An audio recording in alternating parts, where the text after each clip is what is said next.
Goro Akechi was born to Masayoshi Shido, an unknown woman. However, his mother would commit suicide after being shamed for giving birth out of wedlock. At some point, Akechi would acquire the power to wield the wild card, where he would work as an assassin for Shido. During this, Akechi would also pose as a detective. However, as the Phantom Seed's popularity would reach its peak, Akechi would assassinate Akuma's shadow self to frame the Phantom Thieves. Akechi would also go as far to blackmail the Phantom Thieves, where he and the thieves will infiltrate Sai's palace, but this would actually be a trap for the leader, Ren Amamiya. But Ren and the thieves would figure this out and trick Akechi into believing that he had assassinated Ren. After this, Akechi would ambush the Phantom Thieves in Shido's palace, where he would battle them, but despite his efforts, they would prove to be too much for him. But his cognitive version would intervene, where he would trap himself with his cognitive version in a group of powerful shadows. After the defeat of Yaldabaoth, Akechi reveals that he has survived Shido's palace and would take Ren's place to testify for his crimes that Shido had committed, where Shido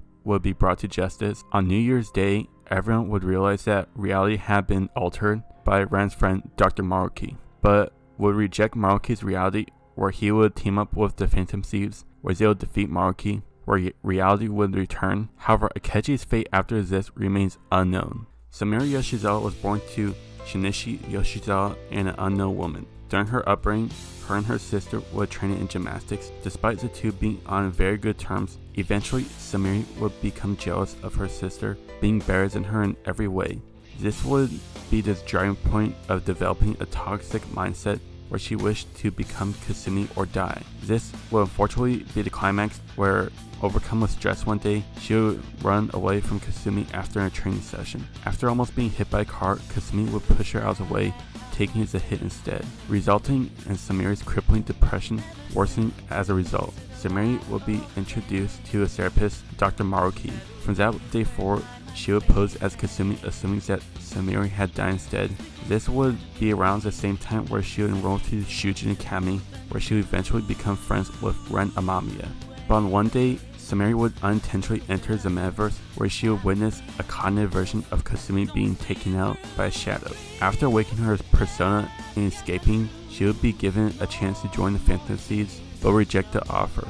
After the defeat of Yaldabaoth, Sumire, Ren, and Akechi will investigate a palace they had ignored, but to find out that the ruler just happened to be Dr. Maruki, who revealed that he had altered reality, along with the truth that Kasumi had died in a car accident. Sumire will fall into denial of living in truth, but a week later, Ren and Akechi will return to reject Maruki's reality, where Maruki would use her persona to fight the duo, but ultimately defeat her with the help of the Phantom Thieves. Now aiding the Phantom Thieves, Sumire will assist Ren in defeating Maruki and restoring reality to how it was before.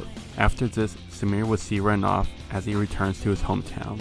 While What's Up Winter will be pitting two acquaintances of the Phantom Thieves against each other, Goro Akechi going against Sumire Yoshizawa. Now, to get this out of the way, for this match, I won't be starting off with physical capabilities, since both are in great shape for their age, and they should scale to the stronger members of the Phantom Thieves, such as Ren, Makoto, and Yusuke, who have withstood winds that tore apart Pyramid, dodge bullets and missiles, as I'll take magic damage. But if you were to really push me on it, I'll give the very slight edge to Akechi, since he has more strength to throw and a bit more durability going at him due to him taking attacks from all the members of the Phantom Thieves. And as a final note, I'll only be going into this match under one condition, and that is for the fight it will be under boss conditions, or in other words, I'll be removing elemental weaknesses. For why I'm doing this, well, it's honestly for balance purposes, since without that, Sumire gets her shit kicked in pretty easily. So with that aside, let's start with their weapons.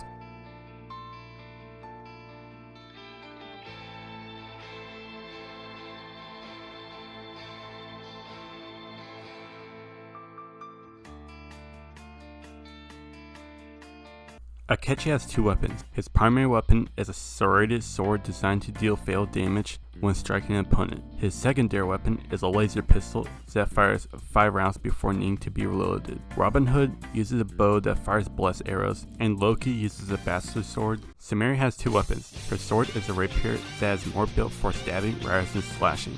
Her firearm is a rifle that fires 10 rounds before needing to be reloaded. Cendrillon, on the other hand, doesn't carry any weapons. This really shouldn't be a surprise. In terms of swords, I have to give it to Akechi. His sword designed to deal more fatal damage when slicing flesh that will result in a target bleeding out faster, while rapiers are more designed for fencing, not slashing. For guns, it's basically the same story. Akechi's gun fires, well, lasers, while Sumire's rifle does have the better range. In short, Akechi deals more damage and has a much more higher fire rate. I'm really not going to waste anyone's time going over their personas. Even if you were to make an argument that Cendrillon can use her sharp heels as weapons, Robin Hood's bow and Loki's backsword have better range and deals far more damage, so I give Akechi the unquestionable edge in weapons.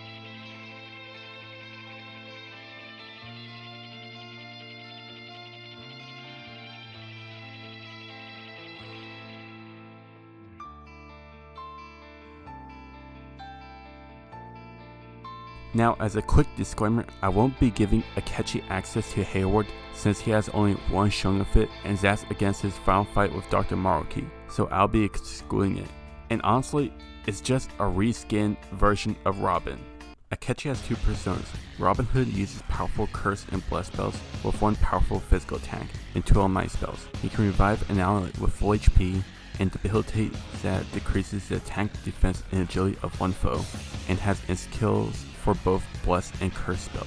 Loki deals powerful physical damage and curse spells, but his more dangerous one is negative pile attack that has a chance to inflict the despair effect. He also has one fire spell. Debilitate lowers an opponent's attack, defense, and agility. He can buff himself with Heat Riser, which buffs his attack, defense, and agility. Dekajet and Dekunda removes debuffs from him and buffs from his opponents. He can erect magic shields and has all-might spells. And as a brief side note, Akechi can also inflict psychological breakdowns, but he would only use this to buff himself. Sumire has one persona of Cendrillon. Cendrillon primarily uses powerful physical and blood spells. She also has Deer Hunt that restores a party member's HP completely. Brave Step increases the critical rate for 3 turns. Her more impressive passive abilities consist of Blood Stamp that strengthens blood attacks by 50%, Ollie Dance that halves the hit rate of all incoming attacks. Okay, so now that we're on even footing here, it's more of a toss-up. With Robin Hood, it's no competition. They both pretty much cancel each other out in terms of blood spells, except I more favor Robin Hood. Robin Hood is bringing a bit more firepower in terms of spells, since I more favor Akechi's debuff and all-might spells. Despite Sumire having better physical attacks, Akechi does make up for this with the use of his curse and debuff spells. Loki, on the other hand, is a different story. In that case, I'd more favor Sumire when it comes to physical attacks, but on the flip side, she would have to watch out for Akechi's physical attacks, since if he lends despair, it's all over and she would not just be left defenseless by it, but eventually be taken out by it. The downside is I'm more favoring Loki for his spells, since he can undo what buff Sumire has applied, put magical shields, make himself stronger, and also debuff her as well, on top of dealing all-might damage. Now, I will give Sumire points that her passive abilities will give her a bit of an advantage, but at the end of the day, Akechi's spells debuff her attack, defense, and agility can once again reverse that. So I give Akechi the very, very slight edge in terms of personas.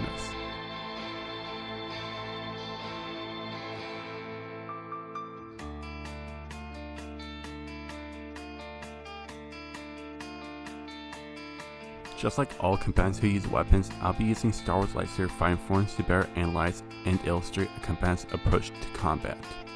From what we see, Akechi would use Form 1 Shisho. Shisho utilizes in white sleeping strikes to take out groups of opponents, but this form can be easily countered by a well-trained opponent. However, due to Akechi primarily acting as an assassin, I will say that he is familiar enough to use the form when he's forced to face an opponent head-on.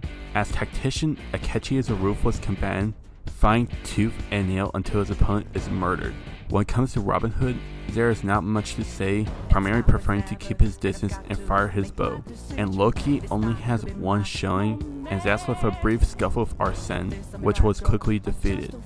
However, this showing is from the animation, which contradicts the game. By the time of awakening her persona, Sumire had no combat experience whatsoever. However, she would fix that with use of her gymnastics to become a well-balanced sword user. So with that said, there is no mistaking that she would use Form 4 Ataru.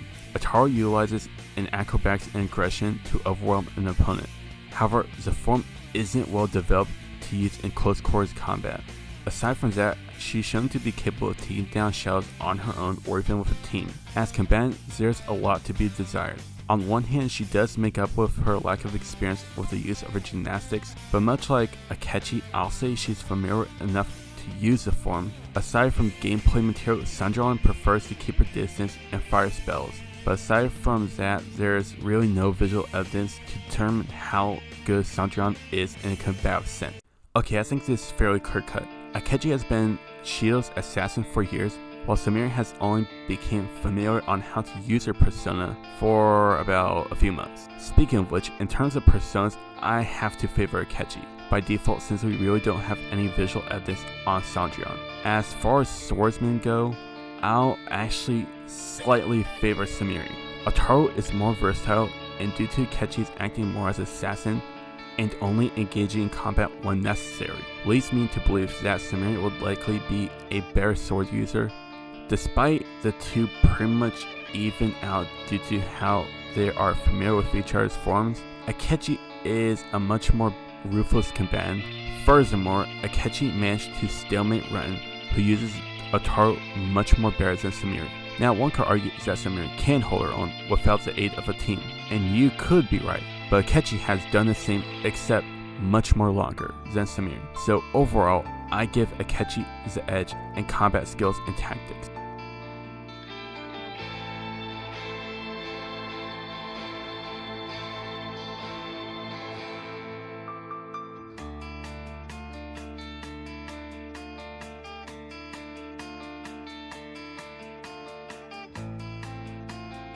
Let's just say this takes place shortly after the events of Maruki's palace. Both Akechi and Sumire agreed to meet up at the dark hour for a low competition. The two meet at Central Street with both on opposite sides. Sumire questions Akechi's moves.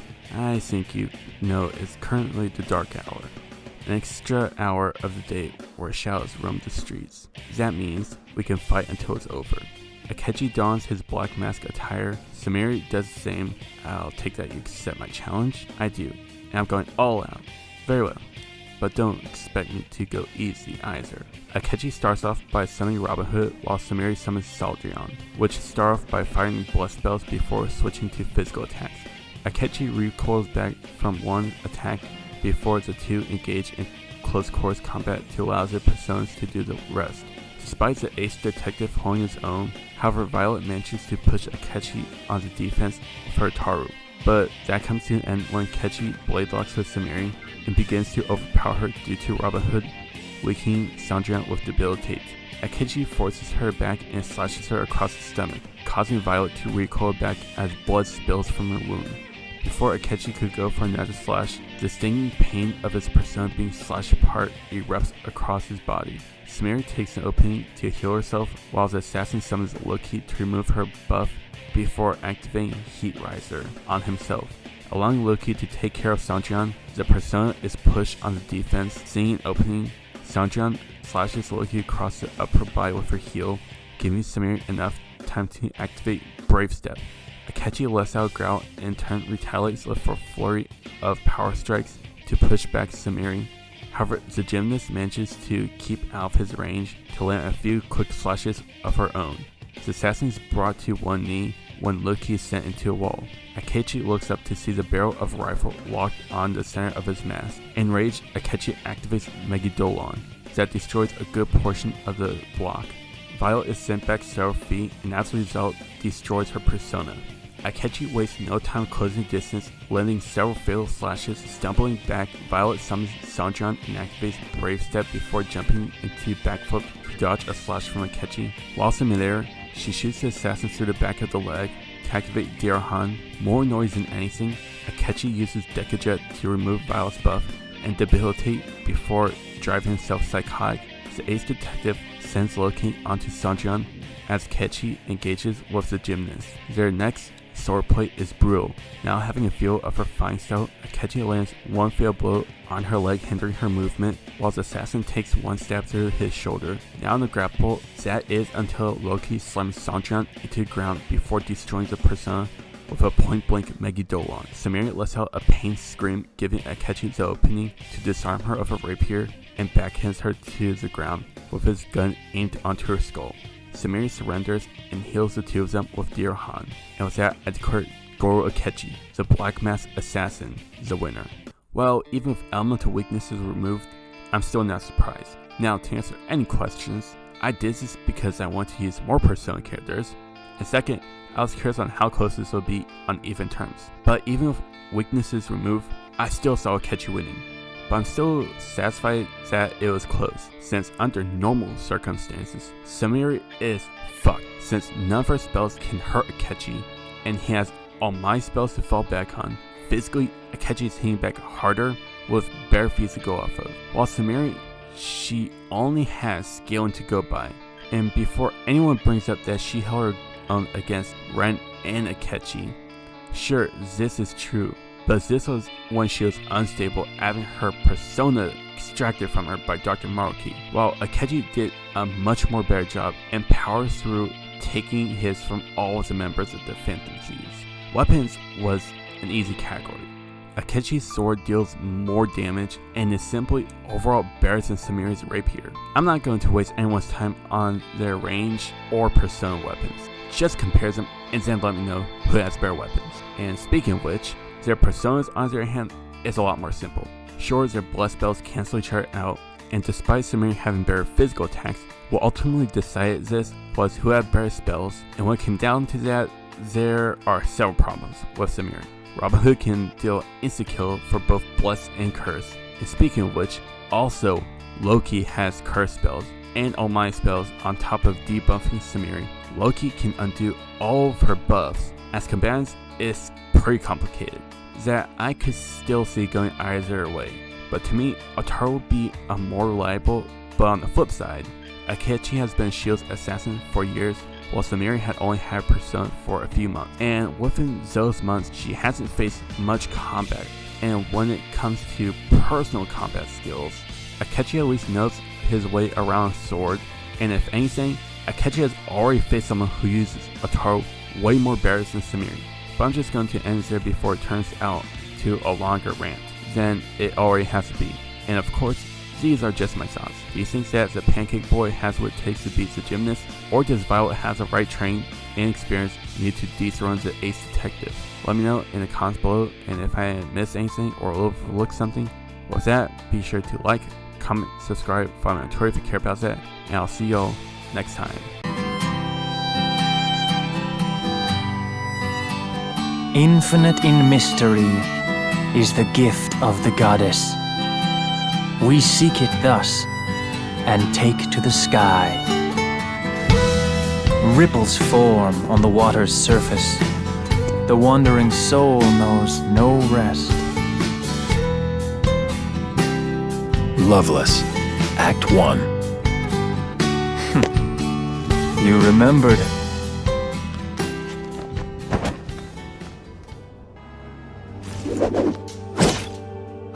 As I live and breathe, Crow Bronwyn. A true huntsman has entered the fray. I don't know. This guy's weird. Look, pal, I'm not sure who you are, but you need to leave my niece alone. Why, friend, my name is Tyrion, and I'm afraid that is not possible. My assignment from Her Grace was to retrieve this young girl. So, that is what I must do. One does not upset the Queen. Queen? Salem. Who? I think we've had enough talk now, don't you? You took the word. They gather around you as you drown. Now it's time to put on your face. Behind this cloak is just a ghost, jealous of every single breath you take. Your status,